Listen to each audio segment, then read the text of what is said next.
the next thing that will help define what New Orleans is. Whether it's a little off in its storylines that you're making. But there's two definitions. I think one is the definition of art, the other is the definition of reality. And I'm not so sure that, I mean, I haven't seen it, so I can't speak to it, but it's like for every person who lives here, New Orleans is it's lots of different things. Okay? And I'm not really so sure, like, David Simon, he's from Baltimore. So basically, he knows a lot more about Baltimore than he's done about New Orleans. And that's another thing that kind of bugs me a little bit. From day one, I was reading all the tapes and all the press about how they were going to do this and they were going to do that. And from step number one, I just didn't think they were doing that. Because I'm not involved in it, so I don't know. I think I'm glad they're doing it.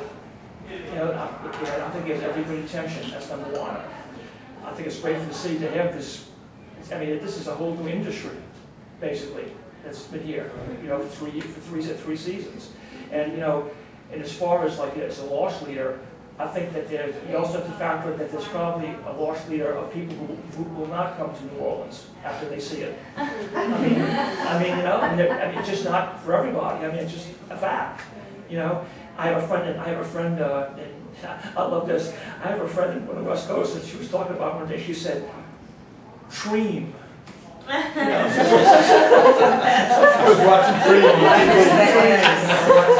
So that's extreme. That's a good line. And I think that what Mike's point is right. If those truck driver jobs were here, it would be way plus. But even at that, okay, the actors, the extras, caterers, there's lots of that. So in some way, that's really fabulous for those people for 3 years at least. So that's good. That's excellent. Now, as far as the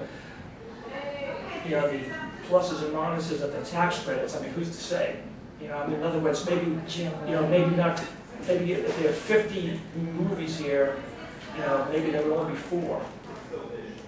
If they didn't have those things. And we need every job we can get. Oh, absolutely. So don't get me wrong. You run into people like Greg Surrey, who's got the Surrey's place up, and he's got this old fire station down across from what used to be the St. Thomas Project, and they've been paying him $1,000 a month for the last year because they thought they might use it as a location. So he's happy, and where else would you go? I mean, so everybody's.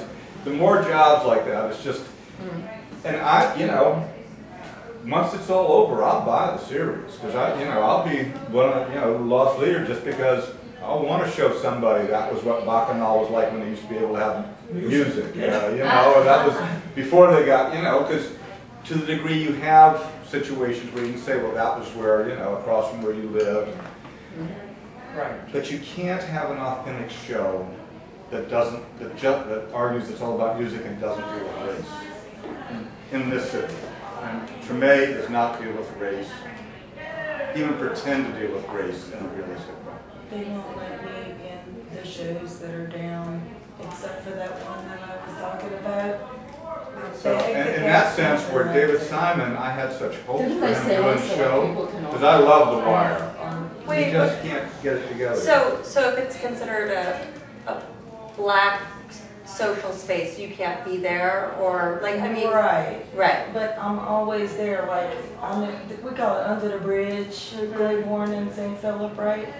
From Charbonnet to the crackheads to the heroin addicts to the man who runs the Mr. Roosevelt at the Black Pearl, to the people that Cafe Treme, Randy place right there on St. Philip and Villeray Street. Right. To Jerome Smith, to the people that work at the, it's just. No, I've heard that from other people that like when they did that bullet scene, they only wanted black people in the bar so that Davis would be the white. They told all the black people that they could after come they did the bullet RPM scene. casting, and then they changed to Caballero all of a sudden because some people were very upset at the way that it was said.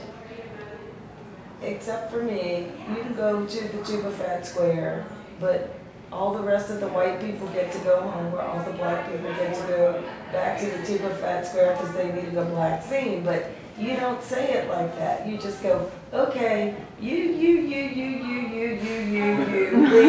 and you, okay, we don't need you anymore. No, didn't they basically say all the white people could? Yeah, that's pretty much how it Well, it's was. interesting because your earlier point about Frank's Place and how people were comparing it to Frank's Place. So it's what they're saying that both of these shows have no uncomfortable racial character to them because they have, you know, worked to prevent that from happening.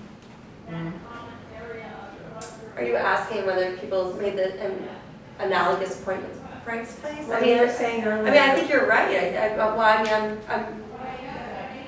it's funny because there's such a dearth of television programming writ large in this country that has any black spaces that's not on BET, right? That this was considered, like, scholars are like, we love Treme because there are African Americans in leading roles that are not comedy or buffoonery or, Or so it's I think it's so funny because I think scholars see, they're not looking at Treme in terms of the culture of New Orleans necessarily, race relations here. They're looking at it in terms of racial portrayals writ large nationally, right? And Treme is different in that sense because it's not saying there is no race. It's not like a Grey's Anatomy where we've just thrown together a multicultural cast and said, okay, race done, we're over it. But it's also not, the coon, mammy, stereotypical images either. So it's really fun to hear. I mean, this is why I wanted to have this conversation. Yeah, because this is something that wouldn't even occur to me. But I think it also, the academicians aren't they comfortable with the fact that they would run all the whites out and just have a totally black scene because They felt might like have they would their have to own work longer hours and we got to go home, but it wasn't me, it was them. Those Right. other white people that had to go home. I just think nobody knows about this. I mean, this is like, Somebody They're just raised looking at them what's on about TV. it. They don't know One what's person I'm has to hear it, and Yeah, one I person know. has to go, oh, that is so racist, And then, are they gonna show the Treme, are they gonna show the Candlelight Lounge in the first, and the Candlelight Lounge in the third or fourth? Do you know what a big difference it used to be? A juke Yeah. joint, there used to be one or two, and then, white people. And then now, if you go there, and the band is black, all of the patrons are white, and then they need to pay $10 to get in, and all the people in the neighborhood are pissed. Because they're like, we have to go and hear our music, and we the need to same thing pay. happened to Vaughn's, right? I mean, wasn't that the story? Wasn't Vaughn's a much more? I remember Vaughn's when they didn't charge a $10 or $5 cover even. It depends. I think Bullets to hear always the charged Treme a cover, a but little bit, but. Yeah. But since Bullets was in that episode, Yeah, I mean, I didn't even know about Bullets, and it's right in my neighborhood. right. Well, that's a So true basically, I learned about Bullets from Treme. They used to charge you getting points before Katrina sometimes when Trevor was playing. When I was Oh, is that right? I mean, you get red beans or something, but it's my recollection. I mean, because I used to go. Oh, okay. I'm really curious about the claim of it not dealing with race, because I've appreciated the the race elements that have popped up, but there isn't conflict necessarily, except where I guess the white attorney was battling to find out what happened to that young man who died. That was a conflict, but she was working on behalf of. But he was black and he was in prison. I feel like the racial struggles that the city suffers from still are depicted in the storyline I did too. quite broadly. Yeah, and there was the thing where Davis's aunt, or like the guy was talking with Davis about Davis's aunt, and he was like, oh, she's from way above Jackson, and there was like a tension with Davis's aunt being white and Davis dealing with like a rapper and then his entourage. I feel like there was definitely tension in that storyline too. And the guy Well, and when Wendell Pierce moves Music is into the only his way out. aunt's apartment in the project, and they tell him it doesn't belong to, nothing in the apartment belongs to his aunt, it's like,